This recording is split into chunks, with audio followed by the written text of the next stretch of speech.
Welcome, everybody, to the Bold and Bearish talk show where I talk all things Chicago Bears and sports news. Today, we have a jam-packed episode full of good topics and discussions, and without wasting any time, welcome to the show.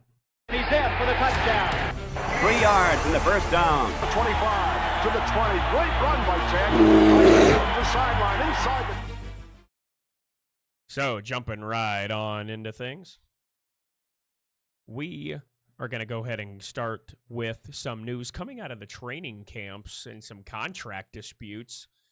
Hendrickson out of the Cincinnati Bengals is holding out of training camp as he continues to seek a new deal. Now, him being their number one guy, they should probably focus on getting him signed. Shamar Stewart potentially looking at going back to college for another year if a contract isn't decided for him as well. So they're looking at some pretty rocky waters if they don't get these guys signed to a contract here soon.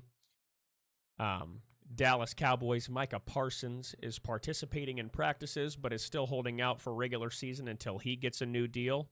Parsons, going into his 4th season with the team, still seems to be in that kind of middle ground here. Doesn't really know what the Dallas front staff wants to give him as far as a contract looks like. So we're going to be paying attention to that as the weeks come on. Washington Commanders wide receiver Terry McLaurin is holding out of training camp as well while he's seeking a new contract. They did just get Deebo Samuel in this offseason. McLaurin needs to kind of realize that there's a couple other mouths to feed, including Jaden Daniels, so he might not be able to get that Supermax contract that he's really looking for.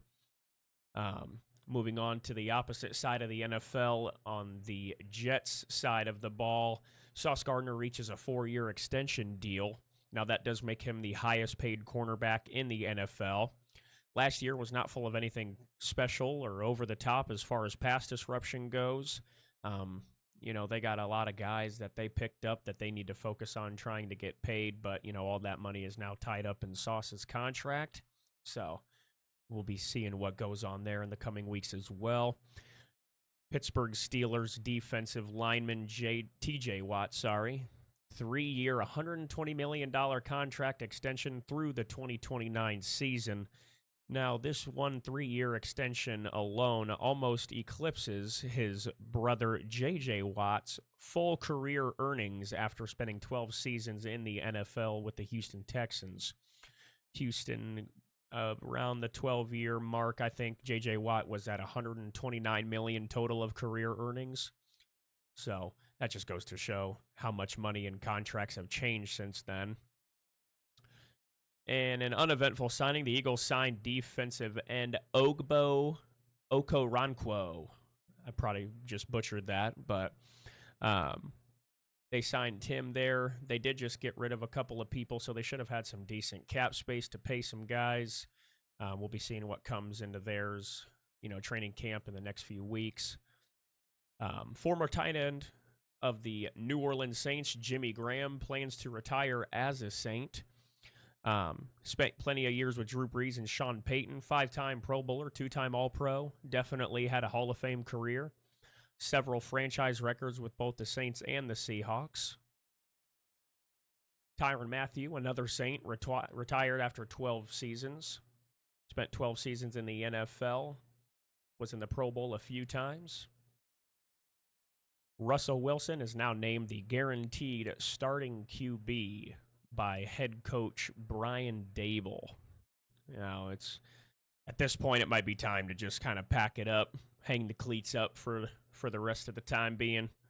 Russell Wilson is entering that part of his career where he's kind of just coasting. He's not really progressing or trying to make a team better, so I guess we'll see what the Giants look like. They picked up a lot of good, rookies in the draft, so I would hate to see Russell Wilson ruin their season just because he can't keep up with the pace. Von Miller, not a very exciting signing. 36 years old, going into his 15th season in the NFL. Signed with the Washington Commanders. Can't see him doing anything super insane this year. Think it was more of a name value type of trade to just have him on the roster. Strong leader. And finally, we got Jamal Adams, now signed to the Las Vegas Raiders. So now he is on his 5th team in 9 seasons. So he finds his way to Las Vegas now. where he will play under former head coach Pete Carroll, where he did play under him in Seattle as well. So this one here now is more so just the news around the NFL currently. Obviously, as training camp proceeds, more news will be open to the public. But for right now, this is the top stories coming out here. Now we're going to go ahead and jump into the weekly Bears news. All right, so coming out of the Chicago Bears training camp, we did make a couple of defensive signings this week. We signed veteran defensive back Trey Flowers from the Seattle Seahawks and defensive lineman Tano K. Passignon from the New Orleans Saints. Two quick signings this week, nothing really too much to get into. We all know who they are. We'll go ahead and get into this next portion here. Talking about Ben Johnson and some injuries here. Head coach Ben Johnson is focused on building trust between himself and Caleb Williams. Now, the injury I'm speaking more so of is the leg injury that cornerback Jalen Johnson has suffered during camp and practices. He is set to miss several weeks. We are not sure of what, though. Several weeks of training camp, several weeks of preseason, several weeks of regular season. Could be any one of those. So we're going to be definitely monitoring that portion of the injuries. It did say that Colson Loveland is feeling good. His shoulder is now good to go. He's been practicing fully. That is good to hear. One-on-one meetings are happening between Ben Johnson and Caleb Williams after practices. He is setting his preseason expectations early with Caleb Williams, not allowing silly mistakes, building a team mindset of winning, a whole culture around winning. That is Ben Johnson's goal. You know, talking a bit about Ben Johnson and the mindset he's bringing to the table for this team. When you take a look at our coaching staff currently, we have not had this solid of a staff since the 2007 Bears with Lovie Smith and Ron Turner. Now, this staff is younger. Not only are they younger, they're experienced and they're younger. Now, the Bears let Lovie Smith go back in 2012 after a 10-6 season. We started 7-2, I believe, that year. We were on fire, but we missed the playoffs by a mere sliver, and then they fired Lovie Smith. Lovie is the head coach I grew up on for the most part of my childhood. I was 7 or 8 years old when we met the Colts in the Super Bowl. Devin Hester, opening kickoff return for a touchdown. And it's a floater played at the 8 by Hester. And it was all like a movie. Lovie Smith is easily the most successful coach I've seen in my time so far. We had a beautiful offense for years. Brandon Marshall, Alshon Jeffrey, Martellus Bennett, Matt Forte. Jay Cutler was in his better years with us during that time. He was never amazing, but he was always entertaining. Old school Sundays, cable TV, watching the games, always hit different, But kind of, then after that, our coaching, history after that kind of got rocky for a long, long time. And we're going to go over our coaching history. The last 25 years have been kind of a rocky slide. Let's kind of take a look at the people who we have had in the coaching position in the last 25 years leading up to this current season. To fully understand the magnitude of just how poor the coaching has been for the Chicago Bears over the last 25 years, I feel like it would be helpful if I show you guys a timeline of just from 1999 to 2024, the end of this last previous season. 25 years, what has it looked like? Now, I'm going to throw up a timeline on the screen here, and we'll just kind of go coach by coach. Now, we were just talking about Lovie Smith, but before Lovie Smith, there was a coach everybody loved, some hated, by the name of Dick Geron. Dick Geron was the Bears coach from 1999 to 2003. He did get AP Coach of the Year in 2001. 2001 was a very exciting season. I had just turned 1 year old. I was born in 2000, so I wasn't too very aware of what the Bears were doing that year. But, it was, around the time that our defense was really coming into being their own players. Brian Urlacher, all those kind of guys really coming into their own, getting a feel for how the defense ran. That made that season very exciting, which led us to a 13-win season in 2001. Now, moving on, after 2003, Dick Geron was fired, and then came along the gentleman I was just speaking of, Lovie Smith. Lovie Smith easily is our most decorated coach of all time outside of Mike Ditka. Was our coach from 2004 to 2012. Also got AP Coach of the Year in 2005. Led us to the Super Bowl in 2007, where we lost to the Colts, but was unfortunately fired after a 10-6 season. Like I mentioned previously, we started the season 7-2, ended up missing the playoffs by a mere sliver. So then they ended up firing him at the end of the 2012 season, which brought along the next gentleman, Mark Trestman.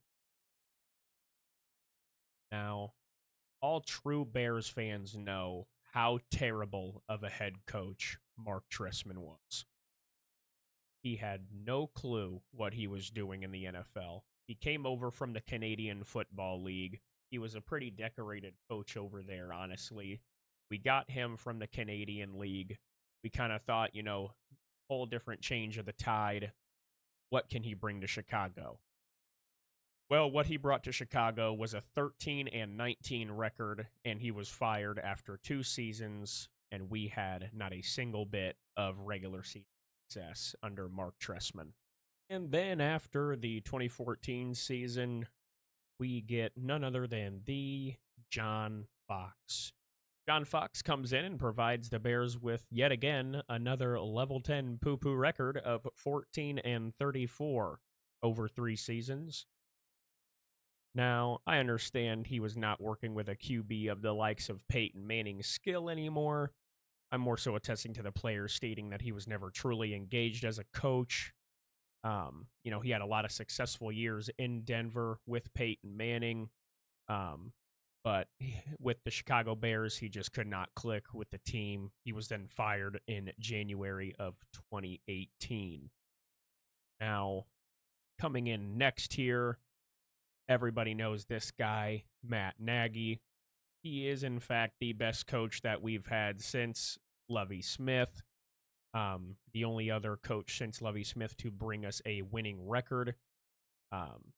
He also took us to the NFC North title in 2018, and he was AP Coach of the Year in 2018 as well. Even though he was awful, 4 seasons with the Bears, ended with a winning record. Did have an 0-2 record in the playoffs. NFC North title in 2018. We ended with a 12-4 record. That season ended with one of the most iconic and heartbreaking moments around the NFL in history. The infamous double doink. And he hits the upright again. But many of you would probably think that, the pain stopped there. Certainly, after that heartbreaking loss to the Eagles, you came back, right? Wrong. Our next coach after Matt Nagy was later fired in 2021. Gentleman by the name of Matt Eberflus. And from 2022 to 2024, it was just absolutely awful. From clock management issues to not being able to make actual decisions when it came time to game time. Leading us to a 14-32 record, fired mid-season in 2024 after Thanksgiving. We lost to the Lions in a game that we should have won. Basically his entire length of service in Chicago was just marked by a losing record and struggles in close games. Failure to call timeouts in the final seconds, in clutch times when we needed them. That happened several times last year. That cost us chance in several games, to get the W. His clock management issues.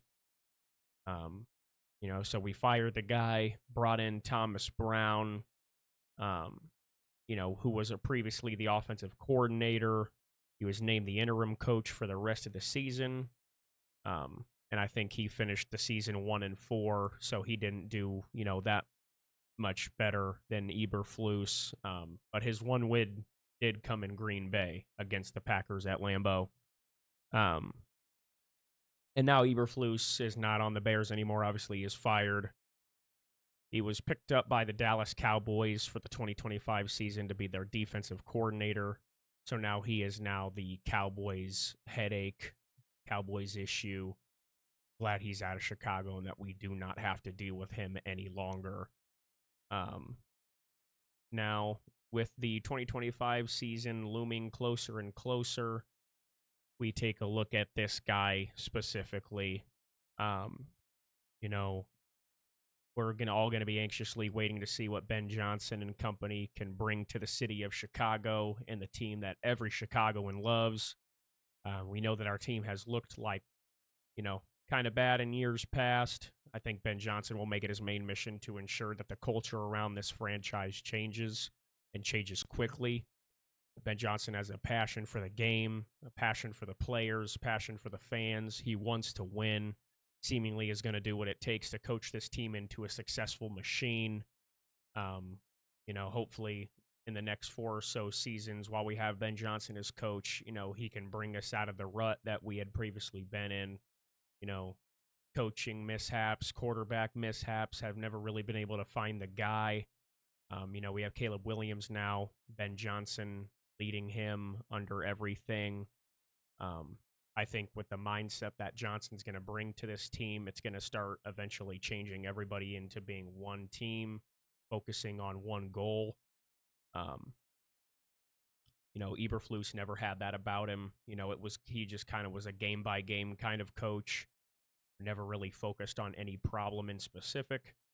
All he cared about was, the end of the game and getting into the locker room and giving the phony speech about, got to lock in for next week, even though he was never actually locked in.